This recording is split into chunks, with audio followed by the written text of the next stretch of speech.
On our broadcast from Washington tonight, full blast, the Secretary of the Treasury walks into heavy fire for his role in the bailout that sent billions of dollars to the big banks. State of the Union, that's right here behind us tonight, the president's first ever, and the electorate is angry. Day by day in Haiti, the ongoing struggle to get food to the hungry and help those children. The tablet, the holy grail in the gadget business, is unveiled with all the hype Apple can muster. And how the animal rights folks might just have sent people over the edge this time. Nightly News begins now. This is NBC Nightly News with Brian Williams, reporting tonight from Washington. Good evening from Capitol Hill in Washington, where tonight the president reports to Congress on the State of the Union, and where earlier today Congress grilled the president's point man on the economy. Timothy Geithner, the Treasury Secretary, is a soft-spoken man who today ran head-on into a blowtorch of built-up anger over bailouts and big banks and bonuses. He was the man in the line of fire, and he tried to give as good as he got. It's where we start off our coverage tonight with NBC's Lisa Myers. Today, anger over bailouts boiled over in Congress. The target, Treasury Secretary Tim Geithner. It just stinks to the high heaven what happened here. When average people were losing their homes and jobs, the same big banks that caused the problems got every dollar back, courtesy of the American taxpayer. At issue, the bailout of insurance giant AIG. Of the $180 billion taxpayers gave AIG, $62 billion was passed on to Goldman Sachs and other big banks for insurance on mortgage securities. The securities had fallen substantially in value, yet the banks were paid 100 cents on the dollar. Critics call it a backdoor bailout. At the time, Geithner was head of the Federal Reserve Bank of New York, which agreed to the terms. Today, he was unapologetic. The public servants involved in making these decisions acted solely in the public interest, acted solely in the interest of the American taxpayer. But an independent investigator has determined that the real value of the assets was about half what the banks were paid. So why didn't the government use its leverage to force Goldman Sachs and others to settle for something less? I think the commitment to Goldman Sachs trumped the responsibility that our officials had to the American people. Congressman, I respect your opinion. I know you hold those opinions strongly, but I completely disagree. Geithner says the government had to bail out AIG or let it go under, with catastrophic damage to the economy. But why, as internal Fed emails show, did officials there go to great lengths to keep details of payments to banks secret? Geithner said he had no role in that decision, which some members did not buy. You were either incompetent on the job or you were not doing your job and knew what was taking place and tried to conceal it. And I think that's grounds for your removal. Congressman, I was there. I know what I was responsible for.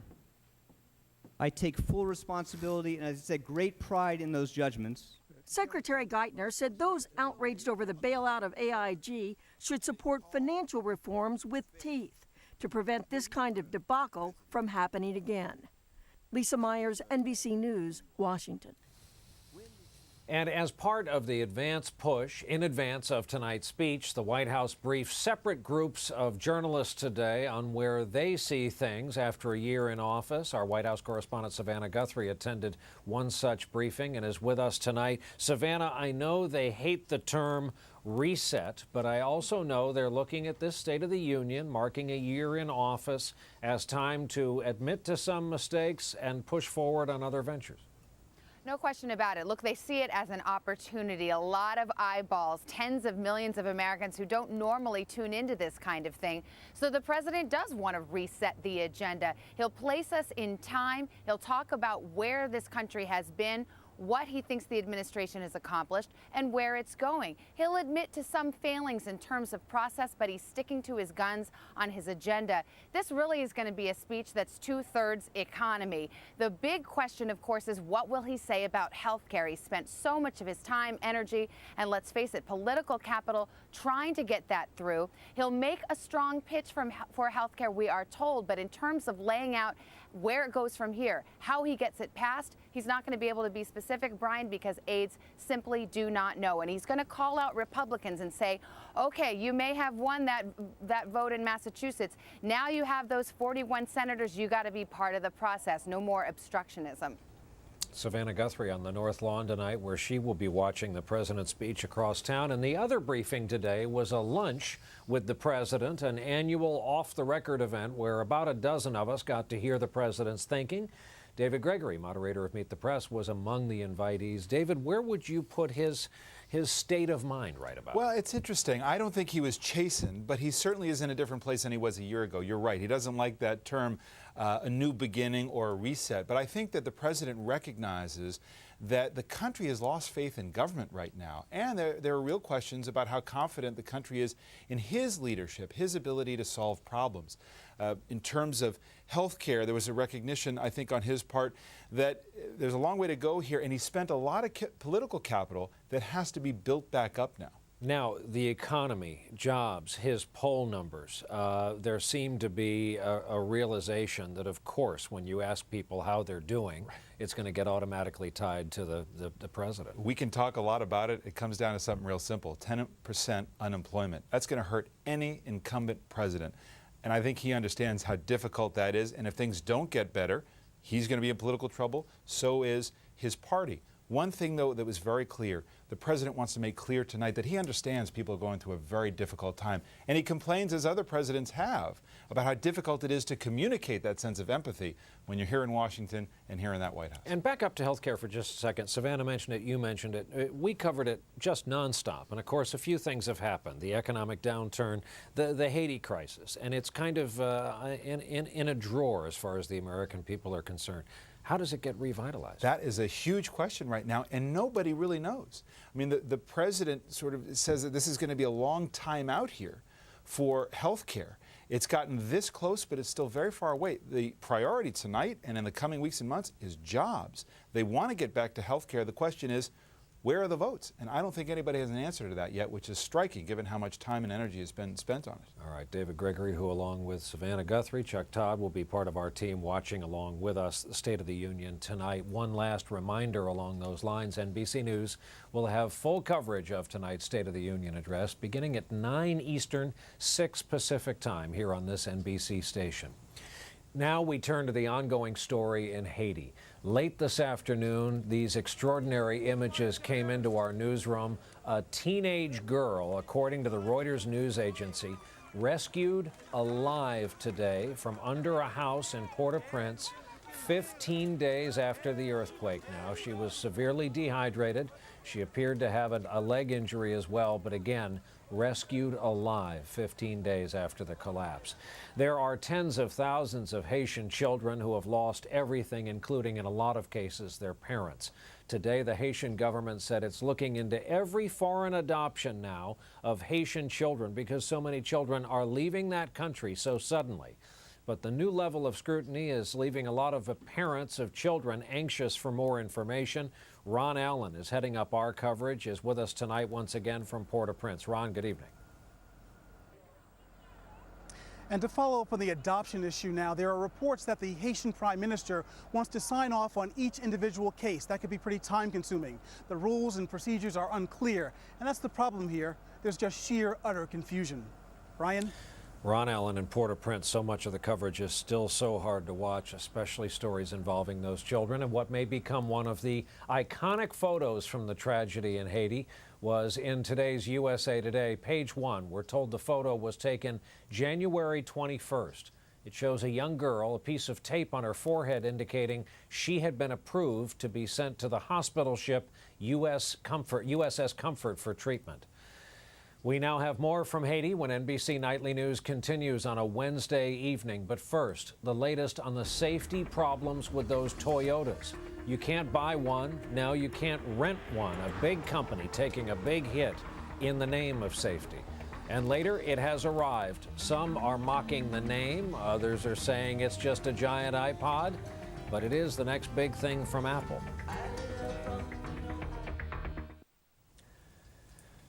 Tonight, Toyota, the big automaker, has a big problem because of the risk that a defect is making accelerators stick in a lot of its cars. They are off the market. Production will soon halt. Today, we learned you can no longer rent one of the affected models from companies like Avis and Enterprise. There's no exact count of incidents of cars racing forward, but several deaths have been attributed to a problem with floor mats and accelerator pedals. It's all a huge problem for the company and the customers. Our report tonight from our car guy, Phil LeBeau. From Florida to California, Toyota dealers stopped selling some of their most popular cars and trucks and faced nervous customers asking if their Toyota is safe to drive. Toyota will contact us the second they have information. Not everyone is convinced. She's terrified to drive it now because she don't know who she's going to kill or be killed herself. In Louisville, Clarence Jackson backed out of buying a new Camry over concerns about its safety. Don't feel comfortable with it, and he says, okay, and he's seen that I was serious and said the contract is rescinded. The heart of the problem for Toyota are sticking accelerator pedals that may cause unintended acceleration, even when you take your foot off the gas. Toyota's recall and suspension of sales impacts most, but not all versions of 8 different models. Those built in Japan are not affected. Their vehicle identification numbers, found on the front dashboard, start with the letters JT and are likely not equipped with the accelerator pedals in question. If the throttle does stick, don't panic, put the car into neutral, pull the car over to the side of the road, and then turn the engine off and call a tow truck. For years, Toyota's been known for safe, reliable vehicles. It made the Japanese automaker #2 in the U.S. and #1 in worldwide sales, a reputation now in jeopardy. Toyota is a very formidable automaker, but in the short term, I think it is going to put a dent in their reputation, no pun intended. Dealer John Breedeman can't sell 3/4 of the Toyotas on his lot, and he has few answers for concerned customers. I wish I could tell them that I had a fix for them today and bring the car in and we'll get you back on the road, but that's not the situation. In a statement, Toyota said safety is its priority, and, quote, this action is necessary until a remedy is finalized. We're making every effort to address this situation for our customers as quickly as possible. An auto giant stalled with cars and trucks it cannot sell and a valuable reputation on the line. Phil LeBeau, CNBC, Park Ridge, Illinois. There's more information on the Toyota trouble, including a list of models, so you can perhaps check your own against it. It's all on our website. That's nightly.msnbc.com. Moving on to some other news now, starting with Wall Street. Stocks gained a bit of ground, the Dow finishing the day up just under 42 points at the end of trading. We're watching another winter storm that is picking up steam. Looks like tomorrow could be a snowy, icy day in the southern plain states, mostly along the I-44 corridor. Then the bad weather moves east to Virginia, the Carolinas, perhaps by Saturday. Even some folks who absolutely love animals said today that the folks at the animal rights group PETA may finally have gone too far. PETA has now turned its attention to Puxatawney Phil, the groundhog of Groundhog Day fame. They say Phil should be replaced by a robot groundhog because they believe the ceremony once a year is traumatizing and stressful for Phil, to which the president of the Groundhog Club of Western Pennsylvania replied, quote, he is treated better than the average child in Pennsylvania. When Nightly News continues in just a moment, more of our reporting from Haiti tonight. After so much generosity from around the globe, why is there still so much frustration? We're back and we turn our attention again to the earthquake in Haiti. The president of that nation said publicly today what so many others have been saying, what we saw when we were there. That is, the massive aid effort needs much better coordination. It's been over 2 weeks now since the quake, and still, despite the outpouring of generosity from around the globe, it's a monumental struggle to get food, water, and medical help to the millions who need it. That part of the story tonight from NBC's Mike Taibbi. Geithner Island, Haiti. And when we come back in this country, today's much hyped unveiling of the latest hardware that one company is sure hoping will be the next big thing. Elizabeth and John Edwards formally acknowledged today they are separating. In a statement, the former senator called it, quote, an extraordinarily sad moment, and said he still cares deeply about his wife.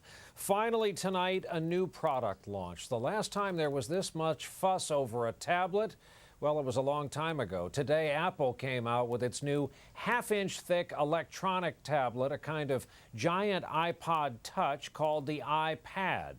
Critics immediately compared the name to a line of products for women, and they picked apart a few other features or lack of them. But for tech fans and a lot of regular folks, Apple might once again have landed on the next big thing. Our report on the unveiling from NBC's George Lewis in San Francisco. Steve Jobs is a master at this, letting the anticipation build and then the big announcement. And we'd like to show it to you today for the first time. And we call it the iPad. The iPad, with its 9.7-inch touch screen and a starting price of $4.99, will let users surf the web, do email, watch video, organize photos, listen to music, read newspapers, magazines, and books, and games. Steve Jobs talks about people being able to hold the internet in their hand, and he says anybody who's used an iPhone or an iPod Touch knows how to use this device already. Major publications from the New York Times to Sports Illustrated are developing new media applications for the iPad. Will people have to pay for this content? Absolutely, it's valuable. This is very valuable content. The possibilities, are almost endless. It's intuitive, and our stuff just looks so great. But as tech reviewers at today's unveiling twittered about the iPad, it was getting mixed reviews. The software that I saw, I expected a little more, frankly. I expected a little more innovation from a company that's been so creative with user interfaces over the years. The reason At Abilene Christian University in Texas, where students already do classwork on iPhones, the school now plans to embrace the iPad. The true electronic book is going to be as transformational a moment for culture as the printed book when Gutenberg first introduced it. We hope you love the iPad as much as we do. And while everybody may not love it as much as Steve Jobs, there are expected to be long lines when it hits stores in 2 months. George Lewis, NBC News, San Francisco. That is our broadcast for this Wednesday night. Thank you for being with us. I'm Brian Williams. One last reminder, we're back on the air tonight, 9 Eastern Time, live coverage of the President's State of the Union address. We hope to see you again then. Good night for now from Washington.